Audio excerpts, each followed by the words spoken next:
ଏ ଆଜି ତୁମକୁ ମୁଁ ଗୋଟେ ସୁନ୍ଦର ଗପ କହିବି। ଯେ ଗପର ନାଁ ହଉଛି ବିପଦର ବନ୍ଧୁ ଭଗବାନ। ଈଶ୍ୱରଙ୍କ ପାଖରେ ଦୃଢ ବିଶ୍ୱାସ କିପରି ମଣିଷକୁ ବିପଦରୁ ରକ୍ଷା କରେ ସେ ବିଷୟରେ ଏ ଗଳ୍ପଟି କହୁଛି। ବହୁ ବର୍ଷ ପୂର୍ବେ ଏକ ବନରେ ଏକ ଗୁରୁକୁଳ ଆଶ୍ରମଟିଏ ଥିଲା।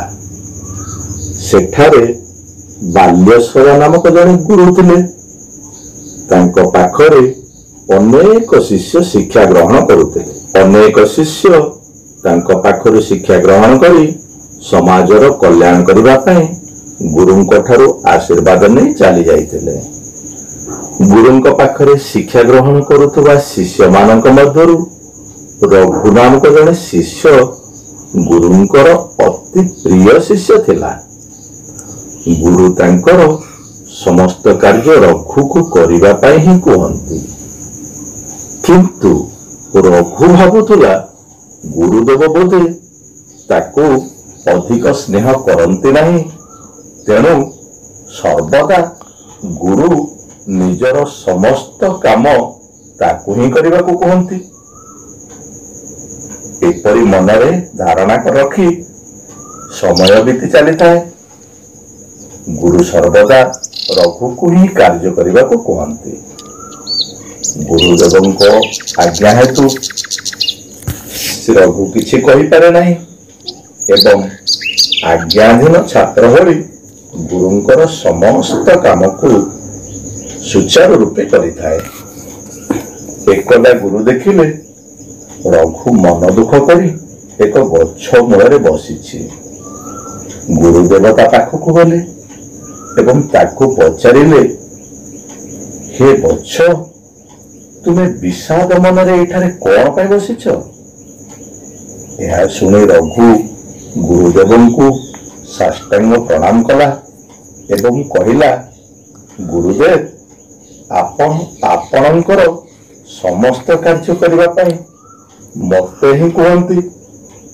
ଆପଣଙ୍କର ଆଜ୍ଞା ମାନିବା ତ ମୋର କର୍ତ୍ତବ୍ୟ, ପରନ୍ତୁ ଅନ୍ୟ ଶିଷ୍ୟ ବି ତ ଆପଣଙ୍କର କାର୍ଯ୍ୟ କରିପାରନ୍ତେ। ବୋଧହୁଏ ଆପଣ ମୋତେ ସ୍ନେହ ଅଧିକ କରନ୍ତି ନାହିଁ, ଏଣୁ ଆପଣ ସର୍ବଦା ମୋତେ ନିଜର ସମସ୍ତ କାମ କରିବାକୁ କୁହନ୍ତି।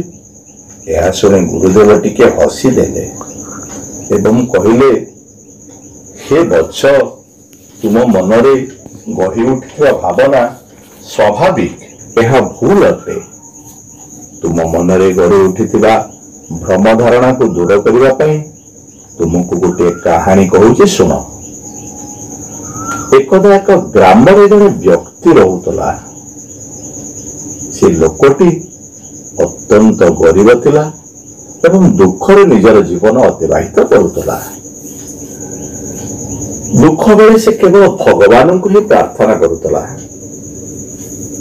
ପରନ୍ତୁ ସେ ସଦାବେଳେ ଦୁଃଖର ଭାର ସହୁଥିଲା। ଏକଦା ସେ ଏକ ମନ୍ଦିରକୁ ଗଲା। ଭଗବାନଙ୍କୁ କହିଲା, ହେ ପ୍ରଭୁ, ଆପଣଙ୍କୁ ମୁଁ ସବୁବେଳେ ପୂଜା କରେ।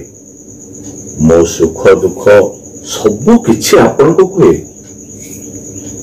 କିନ୍ତୁ ମୁଁ ଯେବେ ସୁଖରେ ଥାଏ ସେତେବେଳେ ମୁଁ ମୋ ସାଥିରେ ଏକାଧିକ ପାଦ ଚିହ୍ନ ଦେଖିବାକୁ ପାଏ, କିନ୍ତୁ ମୁଁ ଯେବେ ଦୁଃଖରେ ଥାଏ କେବଳ ଏକ ଯୋଡ଼ା ପାଦ ଚିହ୍ନ ଦେଖିଥାଏ।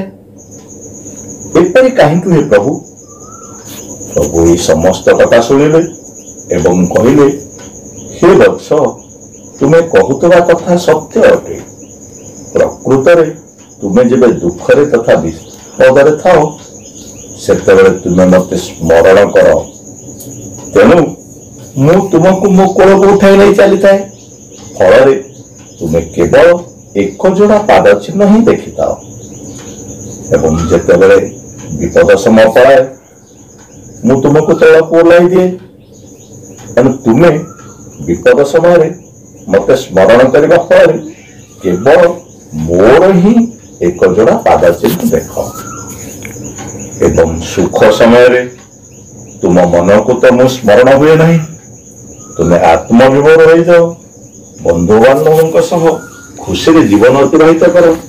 तुम सह तुमर बंधु सखा सहोदर समस्ते थांती फल तुम्हें सेमानंकर एकाधिक पाद चिन्ह देखा पाओ। जीवन चलापथरे एभली सबुबले समस्त जीवन में घटी थाए। समस्ते केवल विपद समय ही ईश्वर को प्रार्थना करती। संपद समय मोर नाम को स्मरण करने से भूली जाती। एक कहानी शुणी रघु समस्त कथा बुझीगला एवं से जानीपारा जे कठिन परिस्थिति ही ईश्वर तथा गुरु को मिले। से जानीपारा जे से गुरु को स्नेह उपर करुवा संदेह अत्यंत भूल अटे। से निज भूल बुझीपारा एवं गुरुदेव को क्षमा मांगला। गुरुदेव ताको क्षमा करदेले एवं कहले, हे वत्स, जीवन में केबेले मध्य निज शुभचिंतक मान सन्देह करिबा नहीं। सेमाने सर्वदा तुम हित चिंता ही करितांती। तांकर द्वारा हेउथिबा कार्य जदि च तुम मन में अनेक दुख देई थाए, अनेक आघात पहुंचाई पारे, परंतु से समस्त तुम मानकर हित पाई उही उद्दिष्ट। जेपरि बाछुरीटीए गौड़ गाई सह वन को छाड़ला बेले गाईर बेकरे बाछुरीर पघा को बांधि दे थाए। फल गाई बाछुरी जंगल जो चरिबा को जाइथांती, कौन सी हिंस जंतु बाछुरी को आक्रमण करी पारंती नाही। मां हिसाब से बाछुरीर समस्त दायित्व गाई बहन करिथाए। किंतु अन्य पक्षरे बाछुरी निजर पघा गाई बेकरे बंधा होइथिबारु निजर स्वाधीनता को हराई थाए। से मन इच्छा एणे तेणे जाई पारे नाही किंबा कौनसी काम करि पारे नाही। निजर स्वाधीनता हराइबा फल से गाईर बेक को शत्रु भई मने थाए। तेणु तुम्हें सर्वदा सुख हेउ बा दुख हेउ निजको सबुबले ईश्वर निकट में समर्पण करवा उचित। बाछुरी सेना जानी पारिला नहीं जे गाईर बेक तार शत्रु नुहे, यह हित उद्देश्य बंधा होइछि। बुझिल तो पिला माने? एभली सुंदर भावना नहीं आमे आमर जीवन को चलापथरे सबुबले चलाइबा उचित। आज देखी पुणी आरंभ। बुझिल तो पिला माने?